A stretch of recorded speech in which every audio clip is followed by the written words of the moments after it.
안녕하세요. 아니, 오늘 보내주신 자료들을 보니까요. 이게 좀 굉장히 모순적인 상황이더라고요. 아, 어떤 점에서 그렇게 느끼셨어요? 한쪽에서는 AI 때문에 이제 대학 졸업장은 별로 안 중요하다. 스킬만 있으면 된다. 이렇게 말하니까 꼭 취업 문턱이 낮아지는 것처럼 들리거든요. 네네, 그런 데이터들이 있었죠. 근데 바로 다른 자료에서는 기업들이 신입한테 요구하는 수준이 너무 높아져서 아예 주니어라는 그 첫 번째 사다리가 사라지고 있대요. 그렇죠. 아니, 대체 이게 무슨 상황일까요? 문이 넓어진 건가요? 아니면 아예 사다리를 치워버린 건가요? 오늘 이 미스터리 좀 제대로 파헤쳐 봐야겠습니다. 네. 바로 그 지점이 2025년과 2026년의 채용 시장을 이해하는 가장 중요한 핵심입니다. 아, 핵심이군요. 보내주신 자료들이 공통적으로 보여주는 건, 우리가 가치라고 믿었던 것들의 어떤 거대한 이동이 시작됐다는 겁니다. 가치의 이동이요? 네. 종이에 찍힌 증명서에서 이제는 눈으로 보여줄 수 있는 역량으로요. 그리고 AI는 이 변화를 뭐랄까 엄청난 속도로 밀어붙이는 가속 페달 같은 역할을 하고 있는 거죠. 그렇군요. 그럼 가장 충격적인 통계부터 한번 시작해 볼까요? 좋습니다. 2025년 링크드인 보고서를 보면 AI 관련 직무에서 학위 요구 조건이 15%나 줄었고요. IDC랑 DL 설문조사에서는 고작 5%의 기업만 학위를 필수라고 생각한대요. 네, 정말 큰 변화죠. 근데 솔직히 학위보다 실력이다 이 말 저희가 몇 년 전부터 계속 들어온 이야기잖아요. 이번에는 정말 다른 걸까요? 아주 현실적인 질문이십니다. 기업 담당자들이 그 수많은 지원자들 포트폴리오를 진짜 하나하나 다 볼 시간이 있을까 싶기도 하고요. 결국엔 그냥 이름 있는 대학 졸업장으로 필터링하는 게 현실 아닐까 이런 의심도 들거든요. 네, 그리고 그 질문에 대한 답이 바로 이번 변화의 핵심에 있습니다. 예전과 다른 점은 바로 속도와 생존의 문제라는 거예요. 속도와 생존이요? 네, 예전에는 기업들이 4년제 학위 과정을 통해서 검증된 인재를 좀 여유 있게 선발할 수 있었죠. 근데 지금처럼 기술이 막 몇 달 단위로 바뀌는 시대에는 4년 전에 배운 지식이 현업이랑 너무 동떨어질 가능성이 큰 거예요. 아, 기업 입장에서는 당장 내일 시작하는 프로젝트에 바로 투입할 수 있는 사람, 즉 현재의 문제를 풀 수 있는 사람을 원하는 거죠. 아. 그러니까 기업들이 게을러서가 아니라 너무 급해서 포트폴리오를 볼 수밖에 없다는 거군요. 맞습니다. 이 사람이 4년간 성실히 공부했다는 증거보다 이 사람이 바로 어제 이런 결과물을 만들었다는 그 증거가 훨씬 더 급하고 중요해졌다는 뜻이네요. 바로 그거죠.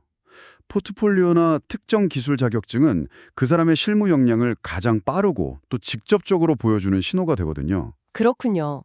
그래서 보내주신 자료에 나온 스킬 기반 채용이 전체 채용 소요 시간을 20%나 단축시킨다. 이 데이터가 정말 중요한 겁니다. 20%나요? 이건 기업에게는 엄청난 이득이거든요. 더 빠르고 더 정확하게 필요한 사람을 찾을 수 있다는 뜻이니까요.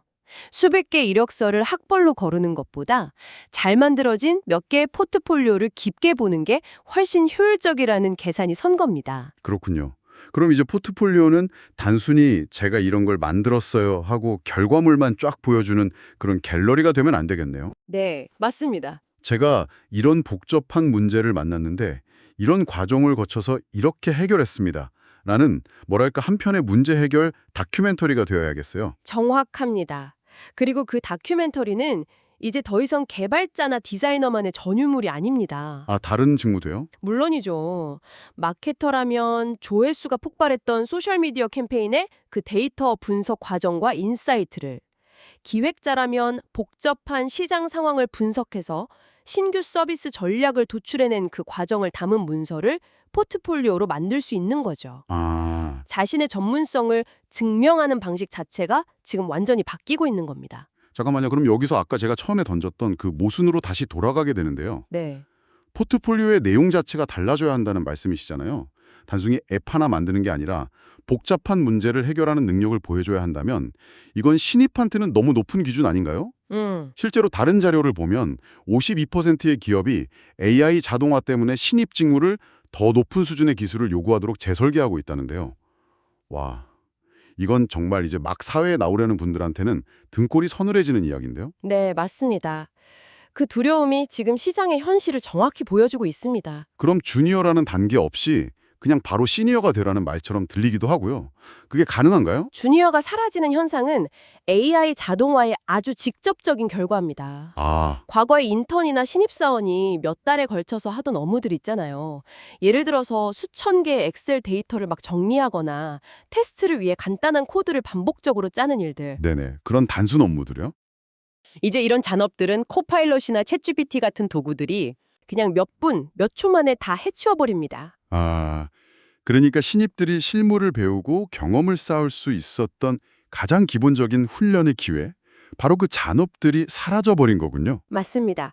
기업 입장에서는 더 이상 그런 단순 반복 업무를 위해서 사람을 뽑을 이유가 없어진 거죠. 그렇군요. 그래서 이제 신입은 첫날부터 AI 증강, 그러니까 AI 어그멘티드 역할을 수행해야 합니다. AI 증강 역할이요. 네, 단순히 주어진 일을 하는 사람이 아니라 AI라는 아주 강력한 부사수를 들이고 더 복잡하고 구조적인 문제를 해결하는 사람이어야 한다는 뜻이죠. 자료에서 건축적 사고를 요구한다고 언급한 부분이 바로 이 지점입니다. 건축적 사고. 비유를 하자면 예전에는 신입한테 벽돌 쌓는 법을 하나하나 가르쳤다면 네. 이제는 자, 여기 벽 전체를 한 번에 쌓는 로봇이 있어. 그러니까 너는 이 로봇을 조작해서 전체 건물의 설계도에 맞게 벽을 어디에 어떻게 배치할지 결정해 라고 말하는 것과 같군요. 아주 적절한 비유입니다. 벽돌 하나를 잘 쌓는 기술이 아니라 건물 전체의 설계도를 읽고 이해하는 능력이 필요해진 거네요. 네, 그 설계도를 읽는 능력이 바로 건축적 사고인 거죠. 그래서 신입에게 요구되는 역량은 지시를 잘 따르는 능력에서 문제를 정의하고 AI와 함께 해결책을 설계하는 능력으로 바뀌고 있습니다. 아, 이것이 바로 주니어 직급이 줄어들고 신입에게 더 높은 수준의 역량을 요구하게 된 근본적인 이유입니다. 알겠습니다. 그럼 정말 중요한 질문이 남네요. 도대체 그런 엄청난 역량, 건축적 사고 같은 건 어디서 어떻게 배울 수 있는 걸까요? 네. 지금의 대학 교육이나 온라인 강의만으로는 한계가 명확해 보이거든요. 바로 여기서 보내주신 자료에 등장하는 AI 튜터 이야기가 나오는군요. 블룸의 이 시그마 문제를 해결하고 있다니 이거 정말 흥미로운데요. 교육학계의 오랜 숙제 같은 거였어요. 숙제요? 네, 아주 간단히 말하면 최고의 선생님한테 1대1로 맞춤 과외를 받은 학생들의 성적이 그냥 일반 교실 수업을 받은 학생들보다 압도적으로 높다는 걸 통계적으로 증명한 이론이거든요. 상위 2% 안에 들 정도로요. 와, 문제는 모든 학생에게 그런 최고 수준의 1대1 교사를 붙여줄 수는 없다는 그 현실적인 한계였죠. 그런데 AI가 그 불가능의 벽을 지금 허물고 있다는 거군요. 자료를 보니까 AI 튜터링으로 학습 결과가 24%에서 30%까지 향상되고 학생들의 참여도는 그냥 동영상 강의 보는 것 같은 수동적인 학습에 비해서 무려 10배나 높다고 나와요. 네, 10배죠. 이건 정말 교육계의 게임 체인저인데요. 그렇습니다. AI 튜터는 학생 개개인의 이해도, 학습 속도, 자주 틀리는 유형까지 전부 파악해서 실시간으로 피드백을 주고 맞춤형 문제를 내주거든요. 완전히 개인화되는 거네요. 그렇죠. 사람이었다면 지쳤을 법한 똑같은 질문도 부끄러움 없이 100번이고 다시 물어볼 수 있고요. 이것이 바로 우리가 앞서 이야기한 그 건축적 사고를 할 수 있는 인재를 훨씬 빠르고 효율적으로 그리고 대규모로 양성할 수 있는 열쇠가 될 수 있습니다. 자, 그럼 이제 그림이 좀 맞춰지는 것 같습니다. 신입에게 요구되는 역량의 수준이 높아졌지만 동시에 그 수준에 도달할 수 있도록 도와주는 강력한 교육 도구 AI 튜터도 등장했다는 거네요. 네, 맞습니다. 그런데요, 이렇게 기술적인 역량을 AI로 빠르고 효율적으로 배울 수 있게 되면 결국 모두가 상향평준화되는 거 아닐까요? 그럼 진짜 차별점, 나만의 경쟁력은 대체 어디서 찾아야 할까요? 바로 이 지점에서 세계경제포럼 자료에서 주장하는 인문학의 부상이 등장하는데 처음엔 이게 좀 역설적으로 들렸거든요. 그 부분이 오늘 이야기의 모든 조각을 하나로 꿰는 가장 중요한 지점일 수 있습니다. 그건 역설이 아니라 필연적인 결과입니다. 필연적인 결과요? 네, AI가 코딩이나 데이터 분석, 리서치 같은 기술적인 실행을 점점 더 많이 그리고 더 잘하게 되면서 인간의 가치는 다른 곳에서 나오기 시작하는 겁니다. 다른 곳이요? 바로 비판적 사고, 공감 능력, 윤리적 추론, 창의적 문제 해결 같은 지극히 인간적인 기술들이죠. 그러니까 이런 거네요.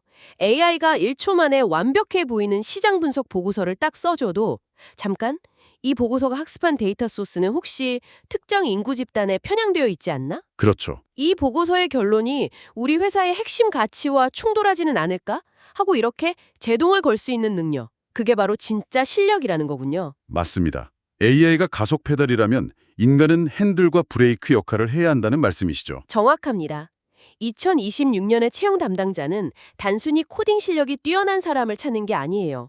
바로 그 핸들과 브레이크를 다룰 줄 아는 사람, 즉 AI 준비성을 갖춘 인재를 찾게 될 겁니다. AI 준비성. 제가 아는 한 채용 담당자는 이력서에 AI 프롬프트 엔지니어링 전문가라고 써놓은 지원자에게 일부러 아주 엉성하고 편향된 프롬프트를 주고 어떻게 개선하는지 시켜봤다고 하더라고요. 와, 정말 날카로운 테스트네요. 단순히 도구를 쓰는 게 아니라 그 도구의 한계와 위험성을 이해하고 그걸 통제할 수 있는지를 보고 싶었던 거죠. 결국 AI가 내놓은 결과물을 그냥 맹신하는 사람이 아니라 그걸 비판적으로 검토하고 그 결과가 가져올 윤리적 사회적 파장을 고려하고 더 나아가서 AI를 활용해서 완전히 새로운 가치를 창출할 수 있는 지혜, 그게 핵심이군요. 바로 그 지점에서 생각하는 방법을 가르치는 인문학적 소양이 최고의 자산이 되는 겁니다. 아, 복잡한 문제의 본질을 꿰뚫고 다양한 이해관계자의 관점을 이해하고 정답이 없는 상황에서 윤리적인 판단을 내리는 훈련,